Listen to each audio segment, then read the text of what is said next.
Bag साहब की धारा 370 वापस आए या फिर राजू का दर्जा वापस आए? मैं बात वो करूँगा जो इस वक्त अचीवेबल है। मैं तो ये कहूँगा कि गवर्नमेंट ऑफ इंडिया हमको वो सब कुछ दे दे जो यहाँ के लोग चाहते हैं, लेकिन क्या उनके लिए ये पॉसिबल है? क्वेश्चन ये है। मैं ये चाहता हूँ कि किसी भी तरह इस वक्त हमें 370 वापस ये स्टेटहुड वापस मिले, और उसके बाद 370 और 35A के हवाले से जो उनमें हमें बेनिफिट्स थे कि हमारी जॉब्स रिजर्व रहें, हमारी लैंड को कोई प्रोटेक्शन मिल जाए, हम जॉब्स और लैंड्स को प्रोटेक्शन मिले, हमारा जो डोमिसाइल है वो उसको प्रोटेक्शन मिले, हमारी जो डेमोग्राफी है वो चेंज ना हो, और फिर लॉन्ग रन में 370 और 35A का जो सुप्रीम कोर्ट में हमारा केस पेंडिंग है उसको हम सिंसेरिटी के साथ ये इस जम्मू कश्मीर और लद्दाख के लोगों को बेवकूफ़ बनाने का ये पहला वाक़ा नहीं है। मैं अभी एक चैनल से बात कर रहा था, मैंने उसको कहा कि जम्मू कश्मीर की सियासत में 3 बड़े जो पॉलिटिकल जो फ्रॉड हुए हैं, फ्रेब जिसको कहते हैं धोखे, डिसीट, हाँ, उनमें एक ये है गुपकार डिक्लेरेशन। गुपकार डिक्लेरेशन क्या था?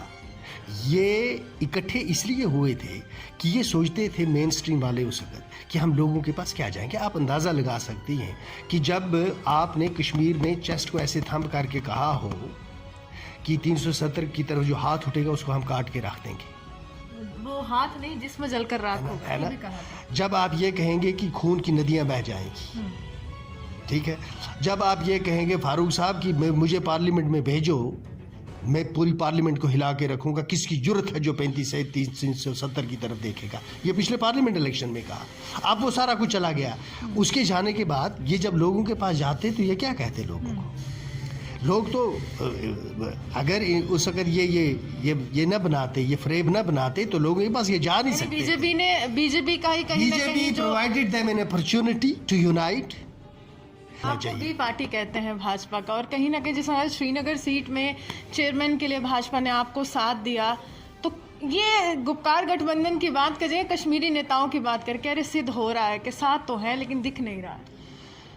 ये जो कुछ भी आप इस वक्त देख रही हैं, इसको आप ज़रा आगे की तरफ, दूर की तरफ नज़र दौड़ाएं। देखें, मैं आपकी खिदमत में ये अर्ज़ करता हूँ कि जम्मू में हम कोशिश कर रहे हैं कि हम इलेक्शन जीतें, अपनी पार्टी इलेक्शन जीते, नेशनल कॉन्फ्रेंस कोशिश करती है उनको वो भी जीते, बीजेपी वाले कोशिश करते हैं कश्मीर में इलेक्शन वो उनके लोग जीतें। और इलेक्शन होता ही इसीलिए है कि लोग अपने अपने एजेंडा लेके जाते हैं और इलेक्शन जीतते हैं। इलेक्शन जीतने के बाद जब चेयरमैन बनाना हो, कहीं काउंसिल बनाना हो, वहाँ पर हर एक पार्टी कोशिश करती है ये मेरे साथ आए। आप देखें लद्दाख में क्या हुआ, आप देखें करगिल में क्या होगा, उसी की पिक्चर आपको यहाँ ही कहूँगा कि एक जाहिर सी बात है कि नेशनल, उस वक्त यही था कि नेशनल कॉन्फ्रेंस और पीडीपी का एक बहुत ज़्यादा बैगेज है। देखें, ये मजाक नहीं है। नेशनल कॉन्फ्रेंस ने पिछले 70 साल सियासत की है। पहले आज़ादी की, फिर रायशुमारी की, उसके बाद ये अंदरूनी खुद मुख्तारी की। आप पढ़ी लिखी एक जर्नलिस्ट ने, एक्सपीरियंस, इतना बड़ा बैगेज है उनका कि अंदरूनी खुद, इंटरनल ऑटोनॉमी, और मजाक नहीं है इंटरनल ऑटोनॉमी कि वज़ीर आज़म, सदर रियासत, है ना, वो इसकी बात करते हैं, है ना, ये उनका बैगेज है।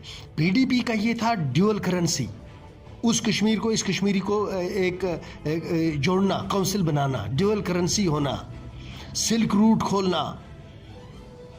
तो ये कोई मजाक तो नहीं था।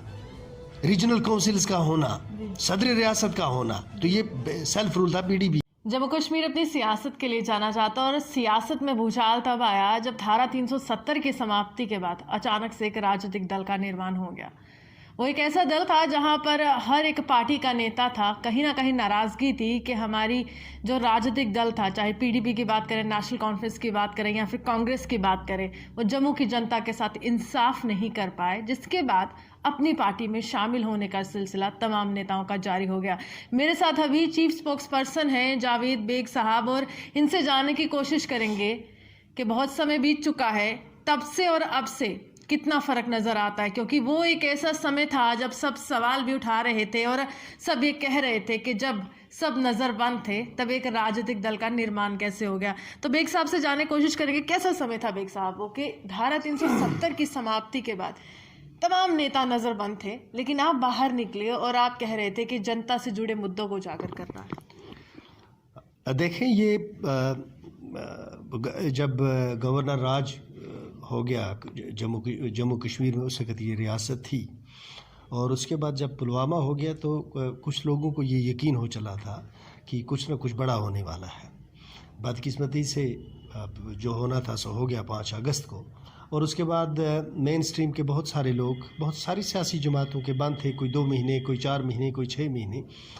जो हम रिलीज़ हो गए तो हमने एक इनिशिएटिव लिया कि 5 अगस्त के बाद, क्योंकि सारी सियासत जम्मू कश्मीर और लद्दाख की जो थी ये एक कन्फ्यूजन का शिकार थी, एक कयास था, कन्फ्यूजन था कि अब किस तरह से आगे बढ़ा जा सकता है। तो उस सूरत हाल में हम बहुत सारे एक ग्रुप लोगों का मिल गया आपस में, तो हमने सोच विचार किया, और हमारे अल्ताफ़ साहब के साथ हमेशा अच्छे तल्लुकात रहे हैं। ये सिर्फ हमारे अच्छे तल्लुकात अल्ताफ़ साहब के साथ नहीं रहे हैं, बल्कि जब अल्ताफ़ साहब मिनिस्टर थे तो सबसे ज़्यादा जिस मिनिस्टर पे भरोसा किए करते थी, महबूबा जी भी, मुफ्ती साहब भी, फ़ारूक साहब भी, उमर अब्दुल्ला साहब भी, बेग साहब भी, वो ये थे हमारे बुखारी साहब। और आपको ये मालूम ही होगा कि जब गवर्नर राज के बाद जब चीफ मिनिस्टर फिर एक बार कोशिश की गई हुकूमत बनाने की, जब ये ग्रैंड एक अलायंस बना, तो जब जो ग्रैंड अलायंस बना तो उसमें जब कंसेंसस की बात हुई कि कौन सा कंसेंसस चीफ मिनिस्टर कैंडिडेट होगा, तो कांग्रेस ने भी, नेशनल कॉन्फ्रेंस ने और पीडीपी में, सबसे बड़ी बात सर मुझे भी याद है, बुखारी साहब ही मीडिया के समक्ष आए थे, उन्होंने कहा था ग्रैंड अलायंस बनने वाला, और कहीं ना कहीं सियासी सरगर्मियां तेज हो गई थी, ये चेहरा एक बार फिर से बहुत बड़ा चेहरा बनने वाला है। अल्ताफ साहब को चिट्ठी दे दी, कांग्रेस ने भी सपोर्ट की, नेशनल कॉन्फ्रेंस ने भी, और महबूबा जी ने भी। तो he was acceptable to all the 3 main political parties कि ये कंसेंसस कैंडिडेट है अल्ताफ साहब। उसकी वजह क्या थी? अल्ताफ साहब की वजह ये थी कि ये सबको बहुत आसानी से, easily accessible, down to earth, honest, और जो कहा उसको किया, और कभी झूठ नहीं बोला। तो इनके ये कभी वो सियासी वो छोटी सिर्फ पिटी पॉलिटिक्स नहीं करते थे, पार्टी पॉलिटिक्स। तो ये हर एक को इज्जत और विकार की नज़र से देखते थे। इसलिए जब हम खुल गए, जब रिलीज़ हो गए, तो लोगों के इश्यूज आ गए। कई के बच्चे बंद थे बाहर की जेलों में, मेरे अपने कई इलाकों के लोग गिरफ्तार थे, बंद थे। तो लीडरशिप्स बंद थी, मैं तो सब पीडीपी के साथ था, महबूबा जी बंद थी, तो किसके पास जाते? तो हम लोगों ने जो हमारे मसाइल थे इनको लेके अल्ताफ साहब के पास जाना। साहब ने कहीं ना कहीं, आप मानते हैं कि वो एक बयान जिसमें बेग साहब ने कहा कि 3rd फ्रंट बनने वाला है, उसके बाद कुछ बदलाव आया जम्मू कश्मीर की सियासत में, कि सभी लोग कह रहे थे कि क्या बेग साहब पीडीपी छोड़ने वाले हैं, क्या बेग साहब शाह फैजल के साथ जाने वाले हैं। वो बहुत बड़ा बयान माना बेग साहब का। देखें, जो बेग साहब ने बयान दिए होंगे, चूँकि मैं एक पार्टी में हूँ और वो मुनासिब नहीं रहेगा उनके किसी बयान पे कमेंट करना। मैं सिर्फ इतना ही कहूँगा कि एक जाहिर सी बात है कि नेशनल, उस वक्त यही था कि नेशनल कॉन्फ्रेंस और पीडीपी का एक बहुत ज़्यादा बैगेज है। देखें, ये मजाक नहीं है। नेशनल कॉन्फ्रेंस ने पिछले 70 साल सियासत की है। पहले आज़ादी की, फिर रायशुमारी की, उसके बाद ये अंदरूनी खुद मुख्तारी की। आप पढ़ी लिखी एक जर्नलिस्ट हैं, एक्सपीरियंस, इतना बड़ा बैगेज है उनका कि अंदरूनी इंटरनल ऑटोनॉमी, और मजाक नहीं है इंटरनल ऑटोनॉमी, कि वज़ीर आज़म, सदर रियासत है ना, वो इसकी बात करते हैं, है ना, ये उनका बैगेज है। पीडीपी का ये था ड्यूअल करेंसी, उस कश्मीर को, इस कश्मीरी को एक जोड़ना, काउंसिल बनाना, ड्यूअल करेंसी होना, सिल्क रूट खोलना। तो ये कोई मजाक तो नहीं था। रीजनल काउंसिल्स का होना, सदर रियासत का होना, तो ये सेल्फ रूल था पीडीपी का। तो इन दो पार्टियों के लिए 370 के लिए बात करना, ये आकारिया 35 के लिए बात करना, ये हमने रास्ता बनाया, अदरवाइज ये तो लोगों के सामने आ नहीं सकते। तो उस सूरत हाल में हमने ये सोचा कि ये तो ऑटोनॉमी और सेल्फ रूल ढूंढते रहेंगे, हमारे पास जो था ये हम उसकी भी संभाल नहीं पाए। तो हमने उस वक्त ये मुनासिब समझा कि एक प्लेटफार्म बनाएं जिस पर रहकर हम मैक्सिमम, जो मिनिमम स्पेस है इसमें से मैक्सिमम किस तरह से निकाला जा सकता है। एक हालात तो थे ना हमारे सामने।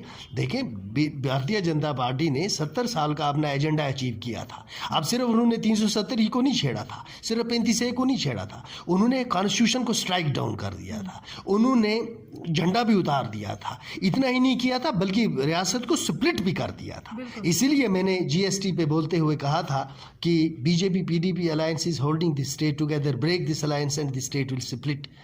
लोग मुझ पे हंसे उस वक्त। मुझे मालूम था कि जम्मू और कश्मीर को इकट्ठे रखना है तो आपको कम्युनल फोर्सेस को डिफीट करना पड़ेगा, जम्मू में भी और कश्मीर में भी। अनफॉर्चुनेटली यहाँ भी वहाँ भी वो हुआ नहीं, रियासत स्प्लिट हो गई, उसी के साथ सारा कुछ चला गया। क्या चाहते हैं बेग साहब कि धारा 370 वापस आए या फिर राज्य का दर्जा वापस आए? मैं बात वो करूँगा जो इस वक्त अचीवेबल है। मैं तो ये कहूँगा कि गवर्नमेंट ऑफ इंडिया हमको वो सब कुछ दे दे जो यहाँ के लोग चाहते हैं, लेकिन क्या उनके लिए ये पॉसिबल है? क्वेश्चन ये है।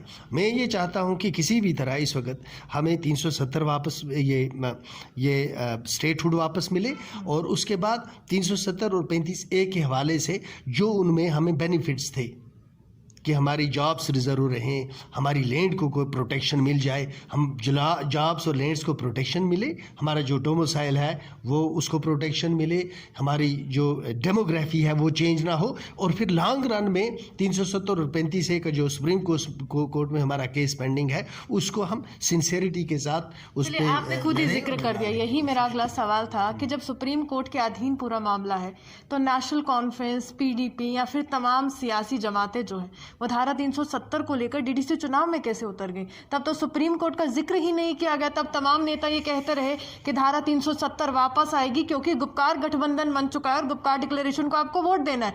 लोगों ने वोट दिए नेशनल कॉन्फ्रेंस को, पीडीपी को, लेकिन कहीं ना कहीं ये जायज था कि जब कोई मामला सुप्रीम कोर्ट में आप लोगों को बेवकूफ़ बना रहे, आप कह रहे कि हम वापस लाएंगे। देखें, ये इस जम्मू कश्मीर और लद्दाख के लोगों को बेवकूफ़ बनाने का ये पहला वाक़ा नहीं है। मैं अभी एक चैनल से बात कर रहा था, मैंने उसको कहा कि जम्मू कश्मीर की सियासत में 3 बड़े जो पॉलिटिकल जो फ्रॉड हुए हैं, फ्रेब जिसको कहते हैं, धोखे, डिसीट, हाँ, उनमें एक ये है गुपकार डिक्लेरेशन। गुपकार डिक्लेरेशन क्या था? ये इकट्ठे इसलिए हुए थे कि ये सोचते थे मेन स्ट्रीम वाले उस वक्त कि हम लोगों के पास क्या जाएंगे। आप अंदाज़ा लगा सकती हैं कि जब आपने कश्मीर में चेस्ट को ऐसे थंब करके कहा हो कि 370 की तरफ जो हाथ उठेगा उसको हम काट के रख देंगे, वो हाथ नहीं जिसमें जलकर राख होगा, है ये ना? भी कहा था। जब आप ये कहेंगे कि खून की नदियां बह जाएंगी, ठीक है, जब आप ये कहेंगे फारूक साहब कि मुझे पार्लियामेंट में भेजो, मैं पूरी पार्लियामेंट को हिला के रखूंगा, किसकी जुर्रत है जो 35 से 370 की तरफ देखेगा? ये पिछले पार्लियामेंट इलेक्शन में कहा। अब वो सारा कुछ चला गया। उसके जाने के बाद ये जब लोगों के पास जाते तो ये क्या कहते लोगों को? लोग तो अगर उस वक्त ये न बनाते, ये फ्रेब न बनाते तो लोगों के पास ये जा नहीं सकते। बीजेपी का ही कहीं ना कहीं जो provided them an opportunity to unite, क्योंकि बीजेपी भी इनको मेन स्ट्रीम करना चाहती है। What's the benefit of that unity for the people of Jammu and Kashmir? Government of India achieved, government of India, Indian state की बात नहीं करता हूँ, गवर्नमेंट ऑफ इंडिया ने अचीव जो करना था, बीजेपी ने जो अचीव करना था, आरएसएस ने जो अचीव करना था अपना एजेंडा उन्होंने कर लिया था। उसके बाद स्टेप 2 था कि ये लोग जो नाच कूद रहे थे, आसमान के साथ मच्छियाँ भून के खा रहे थे, इनकी रियलिटी भी लोगों के सामने लानी थी, इसलिए उन्होंने इलेक्शन। बट स्टिल सर, आप रियलिटी की बात करते हैं, उनको इतना मैंडेट मिला है, भाजपा अपने आप को सिंगल लार्जेस्ट पार्टी बोल रही है, बट समहाउ गुपकार डिक्लेरेशन का जो वोट शेयर है या फिर मैं कहूँ जो उनके खेमे में सीटें आई हैं वो ज़्यादा हैं, तो इससे ये कहीं ना कहीं गुपकार गठबंधन बोल रहा है कि जम्मू कश्मीर की जनता चाहती है 370 वापस दे दीजिए। अच्छा, मुझे ये बताएं कि अगर आप इसको ये कहेंगे कि ये जो गुपकार डिक्लेरेशन है ये इनकी विक्ट्री है, तो फिर गुपकार डिक्लेरेशन इलेक्शन के दौरान ही क्यों ख़त्म हो गया? अभी तो इलेक्शन इन प्रोसेस है ना, अभी तो इलेक्शन कंप्लीट नहीं ना हुआ, अभी 13 को भी है। जो ये 3 टायर है, 3rd टायर चल रहा है ना, अभी इन्होंने चेयरमैन बनाने हैं डिस्ट्रिक्ट्स के, इलेक्शन प्रोसेस जारी है। Where is Gupkar declaration today? Sajjad Lone ने छोड़ दिया, तारक अमी साहब ने छोड़ दिया। कल मुजफ्फर शाह ने फारूक साहब पे ज़बरदस्त इल्ज़ाम लगाए हैं, उनके अपने नाना पर इल्ज़ाम लगाए हैं कि he was heading A corrupt cabinet, तो ये कल उन्होंने कर दिया। आखिरी विकल्प क्या है सर? क्या लगता है कि जम्मू कश्मीर की पॉलिटिक्स के लिए what's the last alternative for the people of Jammu and Kashmir? लोगों के हाथ में है। सियासी जमातें हमेशा लोगों को झूठ और फरेब से अपनी तरफ लाने की कोशिश करेंगी। लोगों को ये हिस्ट्री को देखना होगा कि जिन जमातों ने लोगों को धोखा दिया, फरेब दिया, झूठ बोला, मकारी की है, उनकी जगह उनको ऐसे लोगों को चुनना चाहिए जिनका हिस्टोरिकल बैगेज ना हो, जो झूठ और फरेब की सियासत ना करते हों, और 5 साल में उनको जज करना चाहिए। अगर 5 साल में उनकी तरक्की का, उनकी तामीर तरक्की का, उनके सियासी मामलात का कोई मुदावा होता है, जो कमिटमेंट्स की जाती हैं वो पूरी की जाती हैं, की जाए, तो फिर उन लोगों को आगे पर चलाना चाहिए। भी पार्टी कहते हैं भाजपा का, और कहीं ना कहीं जिस तरह श्रीनगर सीट में चेयरमैन के लिए भाजपा ने आपको साथ दिया, तो ये गुपकार गठबंधन की बात करें, कश्मीरी नेताओं की बात करके अरे सिद्ध हो रहा है कि साथ तो है लेकिन दिख नहीं रहा है। ये जो कुछ भी आप इस वक्त देख रही हैं, इसको आप ज़रा आगे की तरफ, दूर की तरफ नज़र दौड़ाएं। देखें, मैं आपकी खिदमत में ये अर्ज़ करता हूँ कि जम्मू में हम कोशिश कर रहे हैं कि हम इलेक्शन जीतें। बिल्कुल, अपनी पार्टी इलेक्शन जीते, नेशनल कॉन्फ्रेंस कोशिश करती है उनको वो भी जीते, बीजेपी वाले कोशिश करते हैं कश्मीर में इलेक्शन वो उनके लोग जीतें। और इलेक्शन होता ही इसीलिए है कि लोग अपने अपने एजेंडा लेके जाते हैं और इलेक्शन जीतते हैं। इलेक्शन जीतने के बाद जब चेयरमैन बनाना हो, कहीं काउंसिल बनाना हो, वहाँ पर हर एक पार्टी कोशिश करती है ये मेरे साथ आए। आप देखें लद्दाख में क्या हुआ, आप देखें करगिल में क्या होगा, उसी की पिक्चर आपको यहाँ दिखाई देती है, उसी की पिक्चर आपको जम्मू में दिखाई देती है। तो ये अलायंसेस जो हैं ये बनते रहेंगे जब तक यहाँ पर इस तरह के स्प्लिट ड्यूरिंग कैंपेन जो है बयान आप कुछ भी दे दीजिए किसी पार्टी के लिए, लेकिन after completion of that election, after the result, alliance बनते रहेंगे। अगर अलायंस नहीं बनेंगे तो फिर मुझे बताएं और क्या तरीका है? और कोई तरीका है ही नहीं। आपके पास कोई अल्टरनेटिव नहीं होता इलेक्शन में, इलेक्शन के नतीजे के बाद। ये सारा लोगों के हाथ में होता है कि वो चाहते क्या है। अगर किसी एक पार्टी को लोग दे दें, सपोज पूरे जम्मू कश्मीर में वो किसी एक जमात को दे दें, तो कोई कोलिशन कल्चर ही नहीं होगा। लेकिन जब आपका स्प्लिट वर्डिक्ट होगा तो फिर कोलिशन आएगी, और कोलिशन जो होती है ये डिफरेंट आइडियोलॉजीज़ के लोगों को कहीं एक जगह पे इकट्ठा होकर हुकूमत बनानी पड़ती है। इसी चीज़ का मलाल करते हैं कि जब इलेक्शन आती है, कोई भी इलेक्शन हो, हाल ही में जब पिछली इलेक्शन थी तो ये कहा गया भाजपा के नेताओं के द्वारा ये बाप बेटी की सरकार है, ये बेटे बाप की सरकार है, लेकिन उन्हीं के साथ अलायंस बना ली बीजेपी ने और पीडीपी ने, और कहीं ना कहीं लोगों को भी लगता है कि ये धोखा क्यों इस तरह से बयान अभी आते हैं। और अगर आगे इलेक्शन होती है सर, तो आपका किस तरह से आगे की रास्ता रहने वाला, राह रहने वाला है? क्योंकि आपने डीडीसी में अगर दिखाया है कि आप अभी हाल ही में एक नया राजनीतिक दल बना के भी अगर आप इतना विश्वास पाते हैं, तो विधानसभा में कैसे जनता आपके समक्ष आने वाली है? अगर आप इन पार्टीज़ के वोट अलग अलग कर दें तो आप देखेंगे कि अपनी पार्टी जो है इसने बहुत अच्छा वोट लिया है, बहुत अच्छा वोट लिया अपनी पार्टी ने, जम्मू कश्मीर में अच्छा वोट लिया है। जम्मू कश्मीर की आइंदा की जो पॉलिटिक्स होगी ये लोग डिसाइड करेंगे। लोगों को डिसाइड करना है कि वो किस तरह का, अगर लोगों ने देखा कि पीपल्स अलायंस ने जो किया है उसके बावजूद भी लोग इन्हीं को वोट देते हैं, फिर लोगों का अल्लाह हाफिज़। अदरवाइज़ मुझे ये लगता है कि जम्मू कश्मीर की सियासत में बहुत बड़ी तब्दीली असेंबली इलेक्शन में आई। शाह फैजल की आखिरी में बात करूंगी। शाह फैजल एक ऐसा चेहरा भी बने थे कश्मीर की सियासत का, जो युवाओं की बात करते और बदलाव की बात करते, लेकिन खुद ही अपनी पार्टी का दामन छोड़कर चले गए। शौक लगा था कश्मीर के लोगों को कि जिन्होंने हमें एक रास्ता दिखाया था कि चलिए यूथ को एम्पावर करेंगे, वो खुद ही चले गए। मैं शाह फैसल साहब की सच्चाई को मुबारकबाद देता हूँ।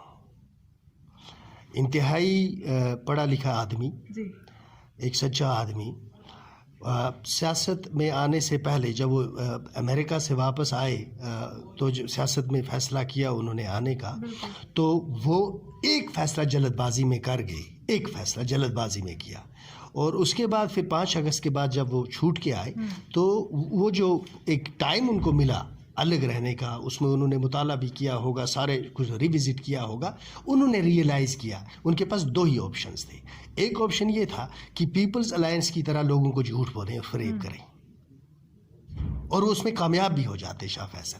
लेकिन शाह फैसल साहब ने ये सोचा कि मैं लोगों को झूठ बोल के, लोगों को धोखा दे के अगर सियासत करूँगा तो फिर आइंदा लोग कभी भी किसी पर भरोसा नहीं करेंगे। तो उन्होंने बेहतर ये समझा कि जो रियलिटीज़ हैं, ग्राउंड रियलिटीज़ हैं, इनको एक्सेप्ट करें, और जो मुझसे लोग एक्सपेक्ट करते हैं, कश्मीर के लोग ख़ासकर, मैं वो उनको दे नहीं पाऊँगा। बेहतर ये है कि मैं पॉलिटिक्स से रिटायरमेंट लेके शायद वो फिर रिज्यूम करें जॉब, लेकिन अच्छा होता है इंसान सच खा के गाली खाए बजाय इसके कि झूठ बोल के तारीख में अपना चेहरा मसक करे। चलिए शुक्रिया। साफ तौर पर जावेद बेग साहब हमारे साथ थे। जम्मू कश्मीर की सियासत ही यही है कि यहाँ पर कब कौन किसका दोस्त और कब कौन किसका दुश्मन बन जाए हम नहीं जान सकते, लेकिन जनता भी सब जानती है। चलिए, चुनाव अभी आने वाले हैं, विधानसभा चुनाव का चुनावी बिगुल जो है वो बजने वाला है, और साफ तौर पर इंतज़ार करिए कि आपको किस तरह से आगे जाना है और तमाम नेताओं को वोटों से नवाजना है। जम्मू कश्मीर का भविष्य आपके हाथ में है, संभाल कर वोट कीजिएगा। इसी के साथ विजय अर्जुन के साथ मैं रूहानी आपसे प्रेस कॉन्फ्रेंस है, उसके बाद करेंगे।